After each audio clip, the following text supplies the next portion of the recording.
After last month's military coup in Sudan, de facto ruler General Abdel Fattah al-Burhan has named a new transitional council. Burhan has sworn in himself as head of the new transitional council. Mohamed Hamdan Dagalo will remain Burhan's deputy and also the commander of the paramilitary Rapid Support Forces, or the RSF. The new 14-member sovereign council includes civilians representing Sudan's regions, but none of them is from the political coalition Forces of Freedom and Change.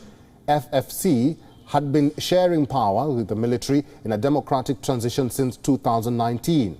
The mixed military-civilian body also retains all senior army figures, namely Shamsaldin al-Kabashi, Yasser al-Atta and Ibrahim Gaber. Among the civilian members is former parliamentarian Abu al-Qassem Bortoum.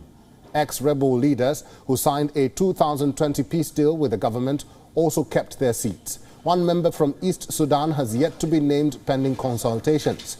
In New York, UN spokesperson Stefan Dujarric said the latest developments were very concerning. Dujarric also said that the UN wants to see the release of the Prime Minister as well as all detained leaders. We're obviously taking a look at these developments. I would say they're very concerning.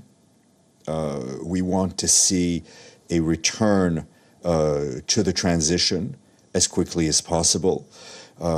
We want to see the release from house arrest of Prime Minister Hamdok, as well as all other politicians and leaders that have been detained.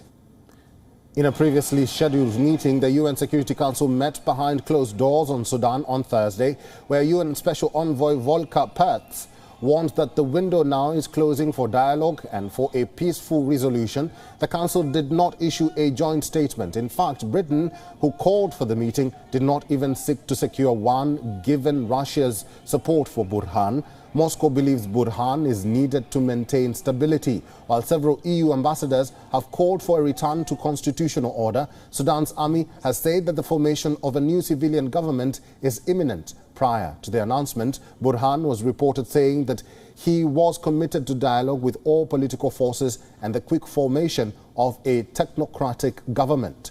On October the 25th, Burhan dissolved the Sudanese government led by Prime Minister Abdel Hamdok.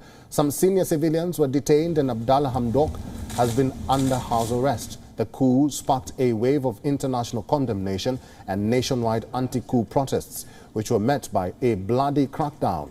At least 14 people were killed. Scores of pro-democracy activists have since been arrested. The latest move is likely to harden opposition among civilian groups who have pledged to resist the takeover through a campaign of civil disobedience, strikes and mass rallies. Sudan has largely remained under a rigorous internet outage. The latest announcement comes ahead of planned mass protests against the coup.